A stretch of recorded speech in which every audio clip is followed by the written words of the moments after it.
Hello, everybody. My name is Tracy. I am a pet loss bereavement counsellor and vet nurse. And today I have Spencer Klein here to chat to us. He is the founder of Life After Losing Animals, Lala. He had a beautiful dog called Lala, and so that's where the name has come from. So welcome, Spencer. Thanks very much, Tracy. Nice to catch up with you again. Yes, it's been too long, so glad we could catch up today. So listeners, we'd like to talk to you a little bit about the vision for Lala and how it all came about. So I'll hand over to Spencer and he can explain what life after losing animals means to him. And yeah. Thanks, Tracy. So, as you mentioned, I lost my pet just over a year ago. And at the time, as anyone knows who's lost their pet, you go through quite a traumatic experience after that. And as much as I could do in terms of memories for her and giving her resting place the best, well, what I could do when she passed, and doing everything in a way as a memory of her. I still found that there was something more that I wanted to do, and that was the realization of Lala, which is once you've lost your animals, we're all in the same space. We all feel that loss, and sometimes that issue of being able to talk to someone and connect out is quite difficult. And I found that as much as some people might not want to talk about it, or some people might want to talk about it, that I that's where I thought a actual community space for pet loss was needed. And I did search around myself after looking after my loss. I was looking for somewhere I could go to, a community. Not necessarily like it's great that you're a counselor, Tracy, for Yeah. pets, and but actually a group of people that may be in a community that had come together with that similar turbulent experience, traumatic experience, I should say. Yeah. And I struggled to find things out there. I found some sites around spiritual connecting to dogs on the outs over the Rainbow Bridge, and as yourself, there aren't many pet counselors, so Yeah, you are a that's diamond out very there. true. Yes, uh, definitely needs uh, to be more of us. There's counselors that do regular counseling, but there's specialists for pet loss. And I totally agree. There needs to be more. There definitely needs to be more in Perth. So if you are one, please hit us up and get connected with us. But yeah, I agree. It's the biggest thing is that lack of support and that community. We've all been through a loss, but we take it very differently. And I know Lala had a pretty tragic end. So being able to openly talk about her in a loving light and getting that knowing what that means to people. It's not just a dog or a cat. They're an absolute part of our family, and they should be respected that way as well. So yeah, there should be no shame in talking about how much you love your animals and how much you miss them. So yeah, I think this is going to be a great community to help other people that have gone through a tragic loss. Thanks, Tracy. I'm really excited about the project as well. This project is not a money orientated project. There's no financial impetus. It's just for the love of our pets, and bringing people together who can feel they can come to a safe space and network with like-minded people and connect. And essentially, you might not necessarily want to have a voice, but you just might want to listen and see what's out there for you. So that this initiative offers that. And as you say, my dog's name was Lala, and very aptly, life after losing animals. So she's never forgotten, Yeah. but it is there It's a for lovely everyone. tribute to Lala. Yeah, thanks. Yeah. Yeah. Yeah. So yeah, that's essentially the vision is somewhere you can go, be safe, to talk to others, meet people in like-minded spaces. We know, as social creatures ourselves, that there are groups for interests in out there. There's also groups for people who have gone through some experiences, but we found that actually groups for pet loss is there wasn't really anything. And this is, although we are based in Western Australia, in Perth, this opportunity is for people to be anywhere they are in the world that are suffering, to connect. So we could have people from all over the world connecting into together, to help each other go through that, what we go through as we lose our pets, and also feel like they've got some comfort, knowing that there's people out there that they can reach out to, that have had similar experiences in terms of loss, of a loved one. So yeah, Yeah. that's Yeah. the project. Yeah. And on a personal note, Spencer, have you already experienced the first year of Lala's passing? Yes, I have. It's been more than a year since she passed. So um, she passed back in 2022, and at the beginning of that. So we're now, being this into 2023. It's been more than a year, and I used to do things like light a candle every night in her memory, and the time does help, but essentially, you never forget. You never forget them, and it's always there's always something there, and the fact that there's people out there in the same situation. It's almost like kindred spirits out there come together, and you can share that love and together. Mm. Yeah, I asked because I know a lot of people that I speak to find it very hard when it's like Father's Day, Mother's Day, Easter, Christmas, their anniversary, their birthdays, their gotcha days, and it can be really a really struggling time.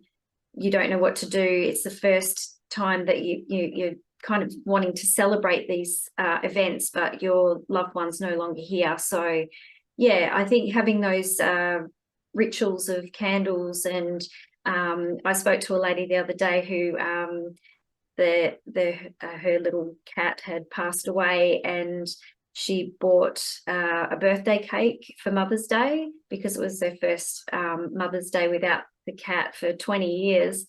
And so they were able to implement that in a way and celebrate the love for their cat on Mother's Day. And so it wasn't an overly sad event. They were able to turn it around and make it a happy one. So, yeah. That's lovely, Tracy, and thanks for sharing that story. It's it's just amazing because, as much as people may say, well, we do have our families, or partners, or people that you can go to, friends. Sometimes people don't always want to do that, or they might not have the family that want to listen to their story all the time. Yeah. And the fact is that when you have your family, that your kids, they can grow up, and they move out, or the things change, the dynamics change, but as your pet doesn't, they don't move out, they stay with you until the end. Yeah. As that's the one thing that's certain, is you have your pet all the way, and they have you all their life, and not a lot changes in that respect. There's no, they don't become a teenager and things change all of a sudden, or I get fly the hormones. nest. Yeah.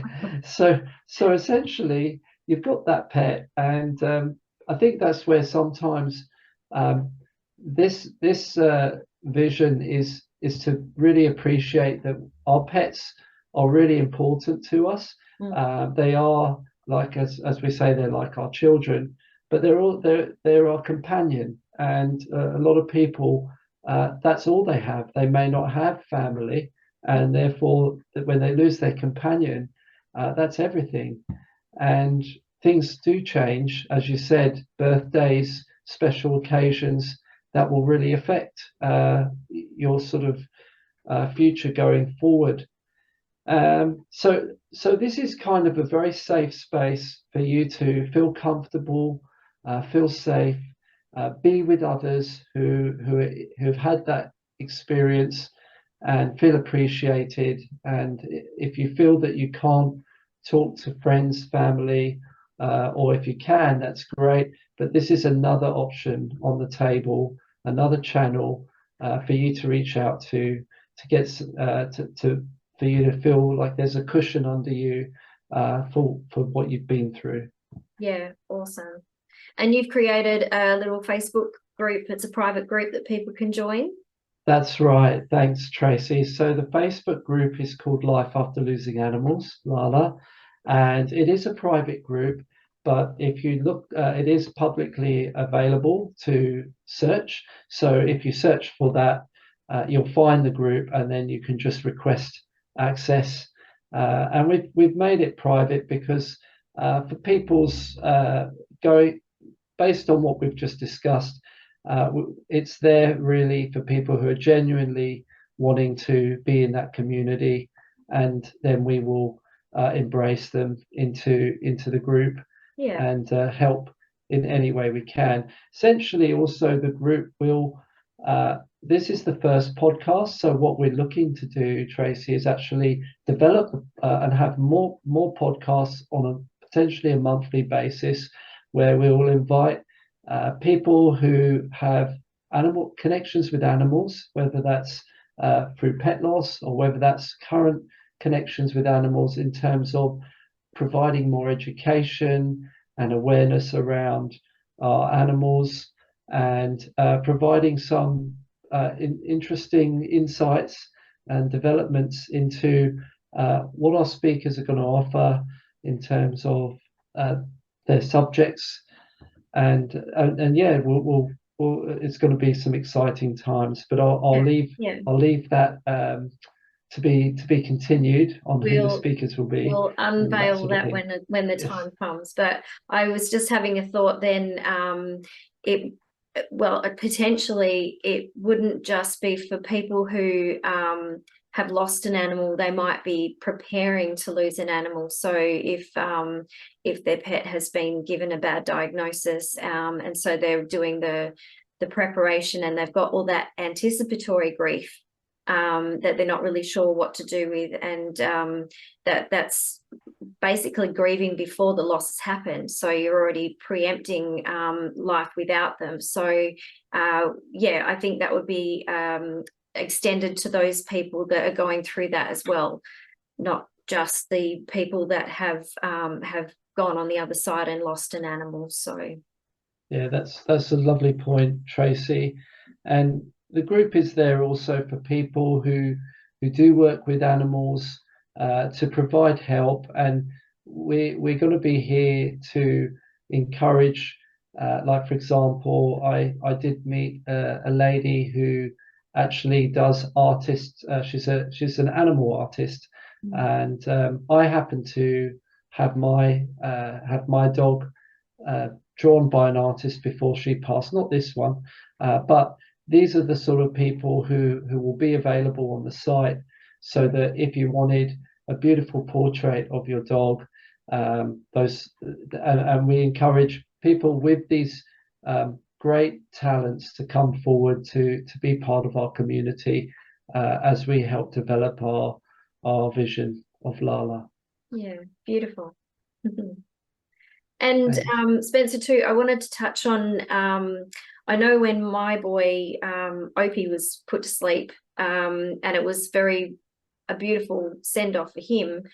My partner, my husband, he's not really a shower of emotion, if you like. He didn't, I definitely had the bond with Opie, not him. So he was very short and sweet, and in very loose inverted commas, got over the loss really quickly, because he didn't have that connection that I had with him.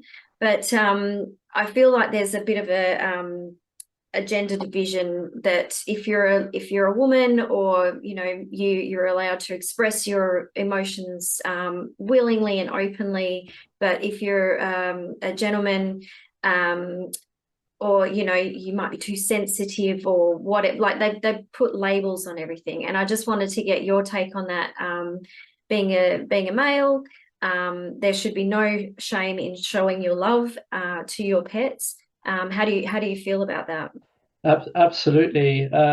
So it is harder. Well, I wouldn't say harder. I don't know. So I'll take that back. But it is difficult for guys, as you say, in general. And I'd say not all guys, because we have guys who are great. They're able to express their emotions, and but then there's also, I found myself in my own personal situation, that although I could express my emotion, the people that I was expressing my emotion to, like family, weren't really very, they were tolerant of that, but I just found that it wasn't really the right forum for me to go to them. And that's why, another reason why I looked at this project was I wanted to be able to feel safe in terms of being able to express myself, or being able to go somewhere.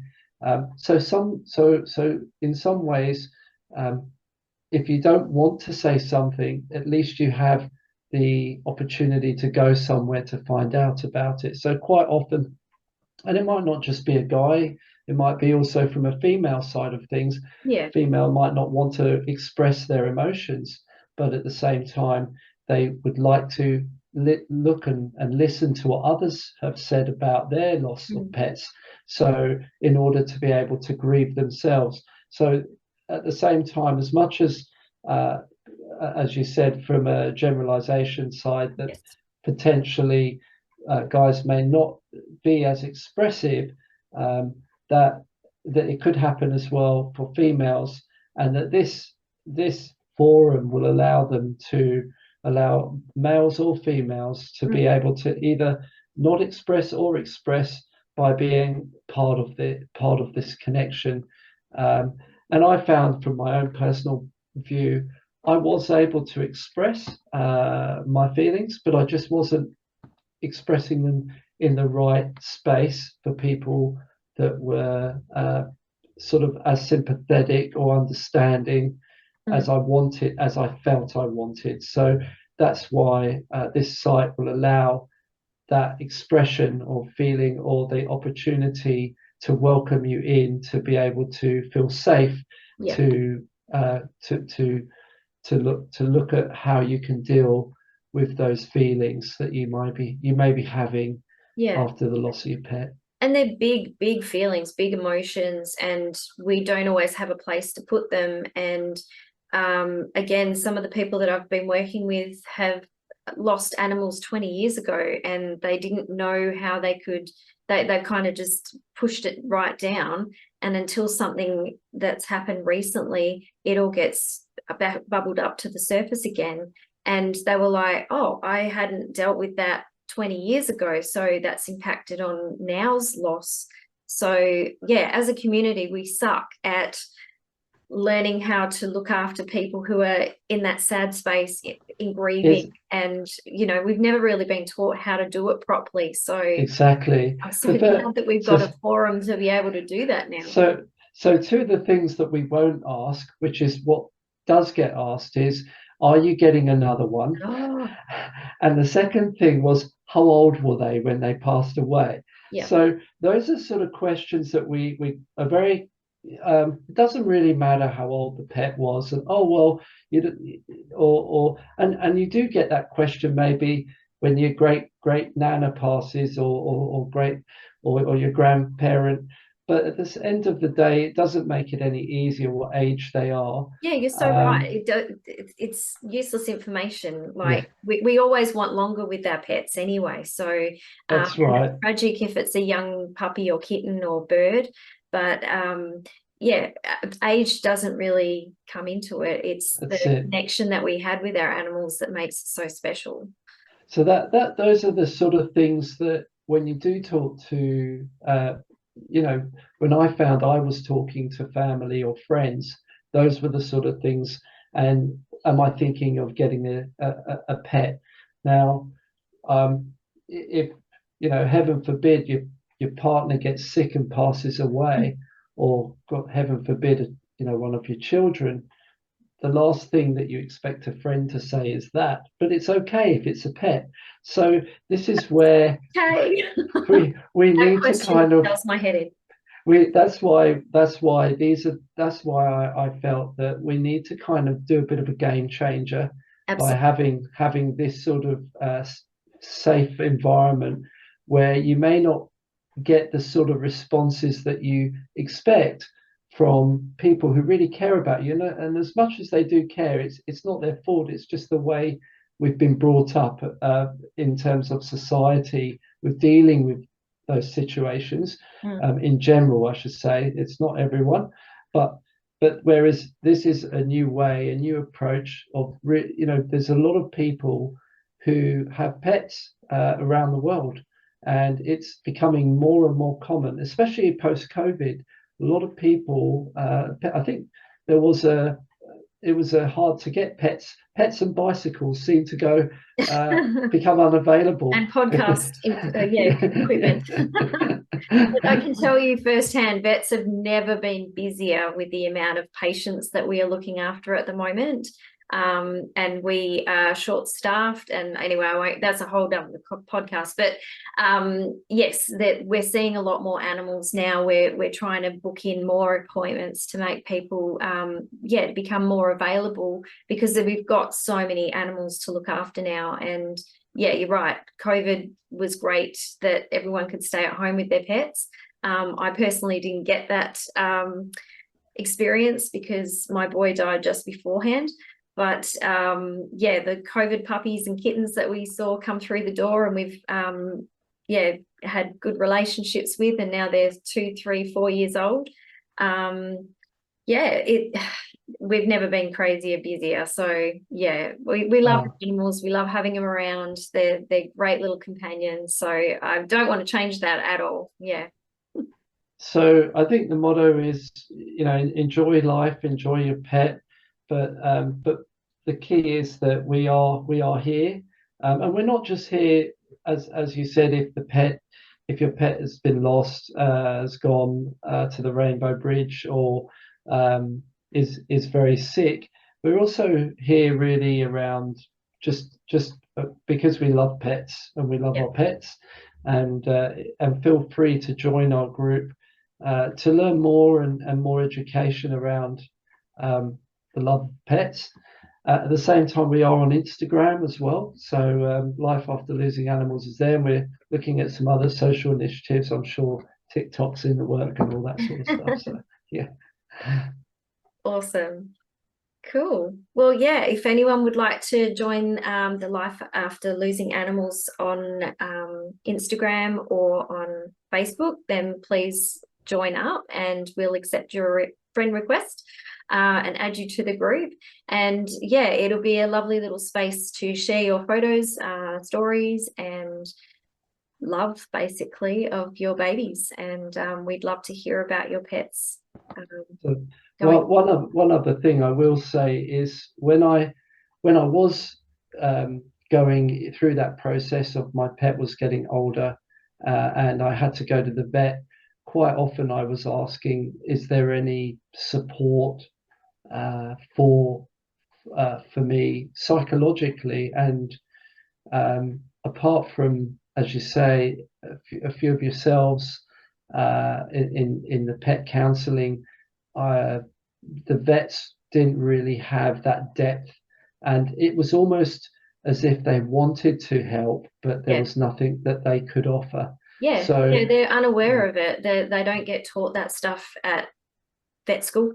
There's no well, sorry, yeah, but pardon me, there is continuing education now on palliative care and end of life options. There's some fantastic mobile vets out there that do take the step further, and they do offer one-on-one support after the fact as well. So yeah, but the